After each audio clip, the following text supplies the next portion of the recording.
Broadcasting live from the Business RadioX studios in Atlanta, Georgia, it's time for Atlanta Business Radio. Brought to you by OnPay. Built in Atlanta, OnPay is the top-rated payroll and HR software anywhere. Get 1 month free at onpay.com. Now, here's your host. Lee Cantor here, another episode of Atlanta Business Radio, and this is going to be a good one. But before we get started, it's important to recognize our sponsor, OnPay. Without them, we couldn't be sharing these important stories. Today on Atlanta Business Radio, we have Shondell Varcianna, and she's with Varci Media. Welcome. Thank you so much for having me. Well, I'm excited to learn what you're up to. Tell us a little bit about Varci Media. How are you serving folks?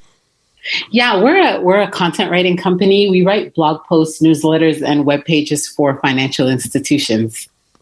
So what's your backstory? How'd you get into this line of work? Okay, I'm originally from Canada. I was born and raised in Toronto, and my whole career was actually in banking.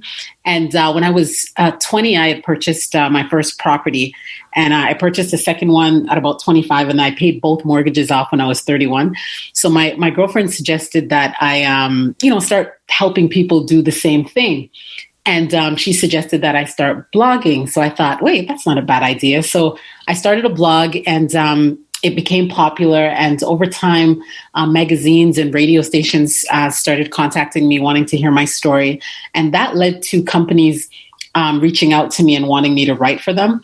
So that, in a nutshell, is how the business got started. I was still working my full-time job at the time and didn't have enough time to write. So I started hiring writers. And then the business just kept growing. And then I quit my job and moved the business to Atlanta, Georgia, which is where we are today. And then these financial organizations that hire you, are they like kind of large institutional banks and things like that? Or are they smaller, like financial advisors? Like, who is your ideal client? Both, actually. So we work from the large institutions to the local credit union. So we don't write for financial advisors. It's just financial. So mainly banks, credit unions, and mortgage companies. That's our ideal clientele. And then if they're not working with you, how are they kind of attacking this content problem, or do they not see it as something that they should be doing?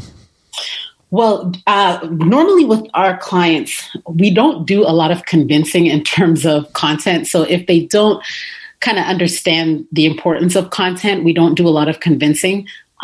We kind of want them to come already with the idea of knowing that content is important. So by the time they come to us, they've seen us somewhere online, or seen us or heard us on a podcast, or seen us at, an event. And they usually come already understanding that the importance of content. The institutions that don't outsource typically have an entire department that does different kinds of marketing. The content is one component of marketing, because of course, there's so many other ways to market, their services. So content is one component, and the ones that outsource are typically the ones that just don't have the staff to write content, and or they have the staff, but they just don't have enough time. So those are the two reasons why they'll typically outsource. Now, when one of these institutions raises their hand and say, Shondell, we're ready, we'd like you to kind of help us be better in this, are the topics kind of similar from institution to institution, or is there really kind of different types of content that are appropriate for these different types of institutions, but to the layperson, they kind of all look similar? Great question. So the content is always based on who they're targeting. So we don't believe in just kind of writing what, you think is trending or what's happening. The content should always be tailored around being a part of the conversation that your ideal customer is already having. So the questions that your target audience has, the complaints that they have, the misconceptions that they have, that's the type of content you should be creating, addressing their pain points, addressing their concerns, answering their questions, and things like that. So different institutions are targeting different people. So if they are targeting the same people, they still may have different questions because they're in completely different markets. So, a first-time home buyer in New York City may have different questions than a first-time home buyer in Columbus, Georgia, just because it's two completely different markets. So we will be speaking to different people all the time, simply because there are different audiences in different markets and different products, and people want to know different things. So the content should always be tailored around what their ideal customer wants to know. Now, how do you help your people that are doing the writing kind of capture the voice of the company you're working with? Because I would imagine, while they're all, I would imagine, somewhat similar in the sense that they're serious and they're, not kind of irreverent like maybe some of them are, but I would imagine that's the exception. But how do you capture the voice of the company through kind of your writers? Like that seems, so it stays consistent with their brand. Yeah, wonderful question. And that's a great question, because we always come in as ghostwriters. Like by the time we start writing for our clientele, they already have a lot of content either on their website, they've got brochures, like they already have their own voice. So we are coming in as ghostwriters. So we start, before we even start writing, we do a client content brief with each of our clients. And it's like a 7-page questionnaire that we go through with them. And it gives us a lot of background information on who they are as a corporation, who they are as a brand, what kind of message are they wanting to relate to their ideal customer. And then we also have to get to know their ideal customer, because they are speaking to the ideal customer. And we're trying to bridge that gap between what the institution has, the products and services, and what their ideal customer wants. We've got to bridge that gap.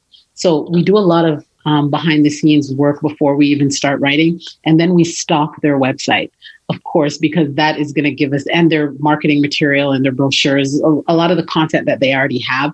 We have to study that to get their voice, tone, format, style to how they want it. And we ask a lot of questions about those things before we start stalking their website as well. So that's how we get their voice right. The other thing too is we also I would say about 98% of our clients, we come up with the topics for them. So we will come up with the topics for them based on what they're focused on, based on what their ideal customer wants to know. And we'll also come up with an outline before we even start writing. So we create an editorial calendar, and that includes the topics as well as an outline of what's going to be written in each piece. That is approved by our client before we even start writing. So they're very aware of what's going to be in each piece. So it is in line with who they are and the message that they're trying to relate to their ideal client. Now, in this case, is your writing kind of B2B2C, or is it B2B in the sense that the people you're writing for, are they kind of just individual people that might be interested in a bank or a credit union, or are they somebody part of a company that's saying, okay, I'm going to use this bank, I'm changing banks, so this is kind of more of a business decision than a personal decision?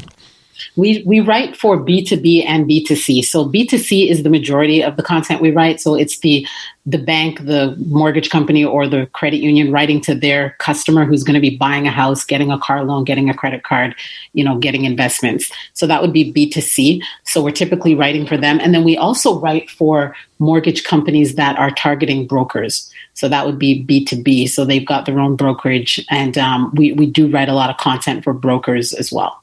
So that's similar but different, because the tone, I would imagine, would be different. The questions and everything is different. The broker is not really wanting to know so much about, a particular area, school districts, things like that. They were wanting to know, how quick can I get my loan approved for my particular client? They want to know the different mortgage products that are out there, the minimum, credit scores, so that they can, offer that to their particular client.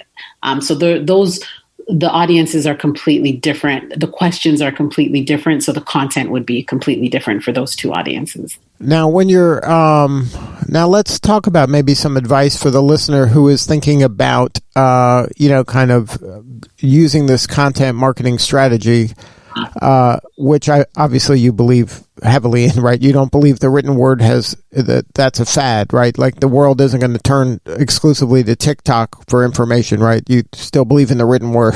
It sounds like. I actually believe in many forms of content. We just focus on the written word, but I believe in video. I believe in audio, which is what we're doing right now. I think that you need to provide it all to your audience because you never know how your audience wants to consume content. Some people prefer to read, some people prefer to listen, some people prefer to watch. It's kind of like when Amazon used to just sell books, and then they sell Kindle. Now you can read the book on your phone, and now you could also listen to the book through Audible. So they're just providing many ways for their audience to consume content. So we're focused on the written word, but I believe in it all. I think you should be providing as many ways and make it as easy as possible for your ideal customer to consume content. I do video to get clients. So it's not, again, our company is just written, but I believe that you should never limit yourself to how you market, because as I said, you never know how your ideal customer wants to consume content, and you always want to make it as easy as possible for them to consume your content. And then what do you feel about, are there rules of thumb when it comes to how often you should publish, whatever it is, whether it's print or video or audio? Is this something that should be happening multiple times a day, once a week, once a quarter? Like, what's a rhythm that makes sense to you in this niche that you serve? I would say multiple times per day on social media, a minimum of one a week on your website. Blog posts can be repurposed and broken into 2 weeks worth of social media posts. So I'm really big on repurposing content as well. Just always remember, especially if you're focused on organic content, the more you publish content, the more your audience sees you. Unless you're getting more high level and you're doing ads, where you can actually target and be very specific with who sees your content. If you're focused on organic, you've got to post often because all of your followers do not see all the content that you post. They're not always online at the time you post it. Some of them may not even be online for a few days. So the more you post, the more attention you'll get on your content. So you have to create kind of that brand ubiquity so that you want your customer to feel like whenever they look around, their name's there, so it reminds them, because you never know when they're going to buy or want to be in the market to buy.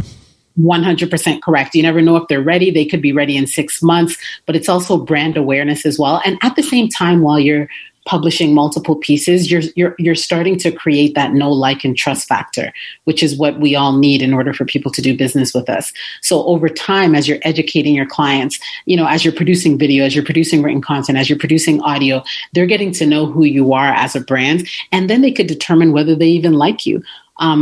Because if they don't like you, of course, they're not going to do business with you. But all of that helps to build that relationship with your ideal customer so that when they're ready, you're right there to help them with their mortgage needs or investment needs or whatever. Now, how do you, when you're working with a client, maybe early on, how do you kind of manage their expectations when it comes to the results of your work? Because this seems like a long-term play, that this isn't something like you write a post and like, hey, where's the customer that came from that? Like, it's not like kind of a direct line between one article and then a client. Like, this is something, it sounds like, is a long-term investment, that you're really investing in your brand and educating people over time so that eventually you win them over when they are ready to buy. Yes, I believe that, and we're really transparent that if they're needing immediate results, then you've got to do some type of pay-per-click ads or Facebook ads. You've got to pay for some type of ad spend in order to get the immediate results. The organic content is always a long game because that's part of building the relationship. And I think you should be doing both. I think you should be doing, pay-per-click ads, social media ads, as well as organic, because the organic is good to nurture the long-term relationships. You never really want a client who's just going to come and give you a checking account and then not get a mortgage with you, or not get some credit cards, or not get a car loan. Like, you want the whole gamut of products with them. And that typically will come through relationships, through how well they know you, how well they like you. Do they trust you? To have all those products with you. So that will come typically with the organic content. So I think you should always be doing both. And is it one of those things where maybe the person who is responding to an ad might be more transactionally minded, where the person responding to an article might be more relationship minded? Exactly. So, and that's the reason why I think both the pay-per-click ads will get the immediate client, but you want to keep the client. And if you're constantly educating people, and when I say educating, I'm more addressing their pain points. So especially with financial institutions, because you can have customers from 18 until retirement. So if you stick with them along their journey, there's really no need for them to leave if you're helping them along the way. So it's when they get upset or when they don't feel like you're there for them, then they jump ship. But I mean, when you think about it, once you start banking with an institution, you've already registered all your bills to get paid with them. Like it's a hassle to leave. And it's easier to just be with who you already have an existing relationship with. But because there's so much competition out there, if you're not part of their journey, if you're not continuing to build that relationship with your audience, they will jump ship simply because the rates are lower, or they didn't even know that you have a particular product, but another institution has been in their ear, every week or every day. So they naturally just gravitated towards them. So as long as you're a part of that journey and you're thinking long-term, long game, you should always have a good relationship with your ideal customer and continue to deepen those relationships so that you continue to get the business. Now, can you share a story? Obviously, don't name the name of the institution, but maybe they came to you, maybe they were a little skeptical, maybe they were burned in the past and they were a little gun shy. But when you started working with them, you were able to take them to a new level. Yeah. We hear some great stories. There was an institution that we were working with. We've been working with them for a few years now.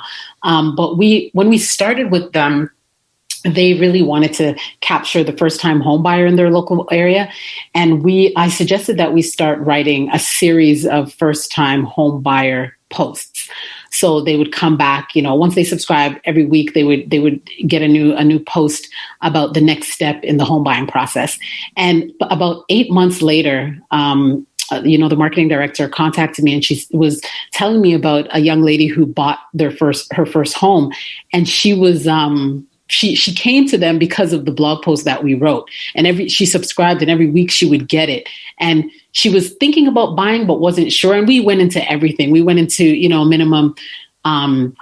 minimum credit requirements, the minimum down payments that you have, different things to look for, different things you should look for when you're wanting to move into a different area. If you have kids, how to look up school district ratings and all that kind of stuff. Like we went through the whole gamut of what you need to go through at the very beginning to actually the closing day, and then moving in, and then, things that you need to be aware of, maintenance issues that could come up if it's not a brand new home and things like that.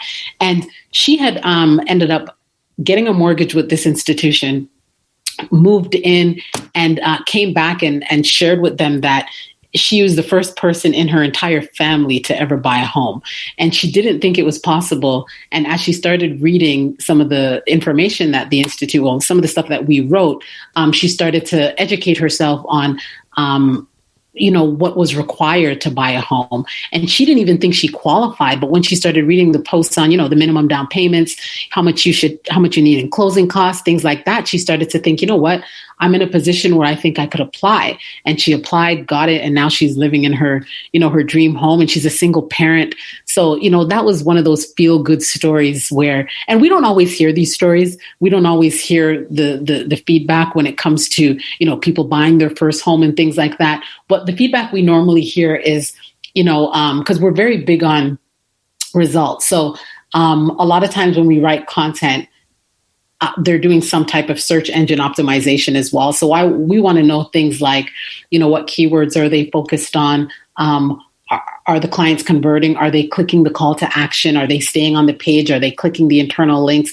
That helps us to know if the content is engaging. So we look at that. That's the kind of result, the information we get. But those feel good stories when the client's customer comes back and shares those things with us is heartwarming for all of us.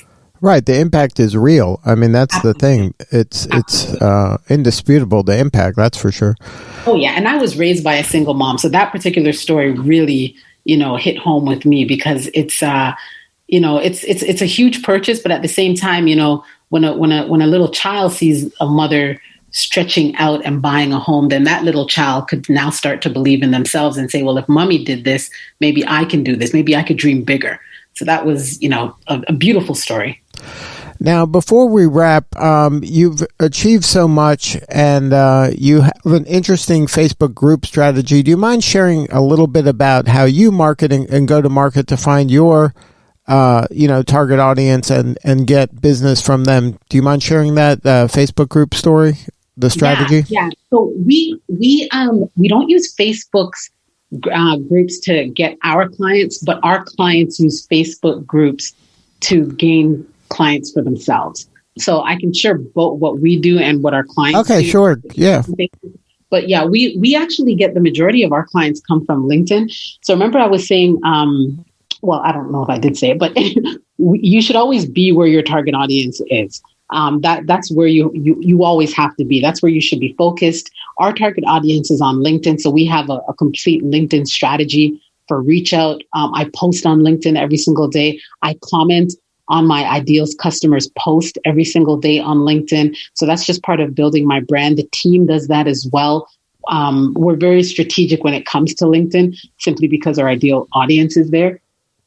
For Facebook groups, what I suggest and this is for institutions that are not sure, and not even just institutions, like anybody can do this, but if you are trying to find out what your ideal customer wants, and if they are on Facebook groups are really, really huge for that. So for our clients, they, let's say they're focused on home buyers, or let's say our ideal customer wants to target, people who buy rental properties. So I would suggest that they join Facebook groups where investors are in there. So, they've got a bunch of different Facebook groups where people are wanting to buy a house, people are wanting to buy rental property. So join those Facebook groups where your ideal customer is in. Once you get into these Facebook groups, just be a fly on the wall. Just listen to what people are saying for a few months. Look for patterns. Look for common questions that people have, or similar questions. Look for complaints.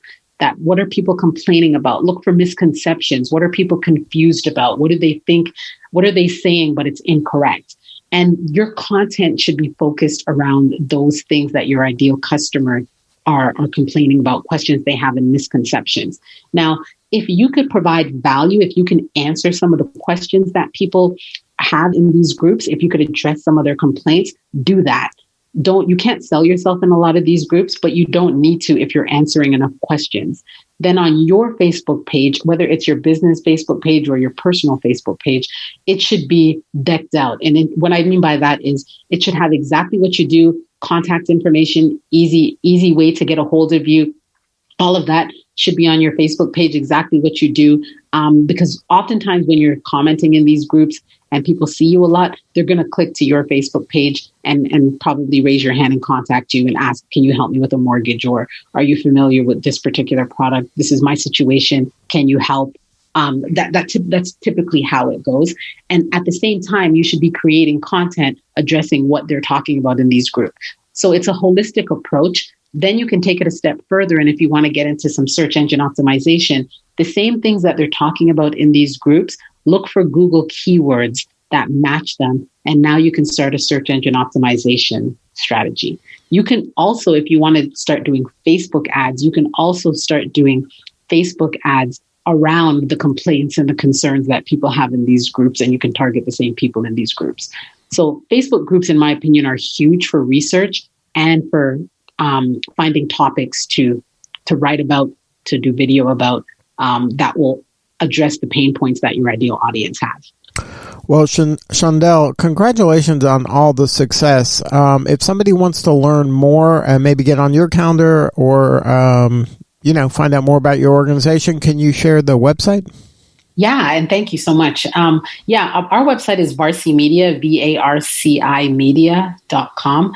And my handle everywhere is Shondell Varcianna. I'm on LinkedIn most often, but I'm on Facebook as well. I'm on Instagram. I'm not so much on Instagram, but LinkedIn is where you can get a hold of me the most.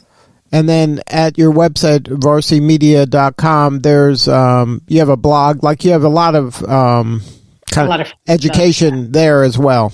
Yes, yeah, there's a lot of free stuff. You can download our blog content checklist. We've got a guide. We've got blog posts there. I post a lot on LinkedIn as well. So we're always providing some type of educational piece to help you with your content. Well, thank you again for sharing your story. You're doing important work, and we appreciate you. Thank you so much for having me. All right, this is Lee Cantor. We'll see you all next time on Atlanta Business Radio. Today's episode of Atlanta Business Radio is brought to you by OnPay. Built in Atlanta, OnPay is the top-rated payroll and HR software anywhere. Get 1 month free at onpay.com.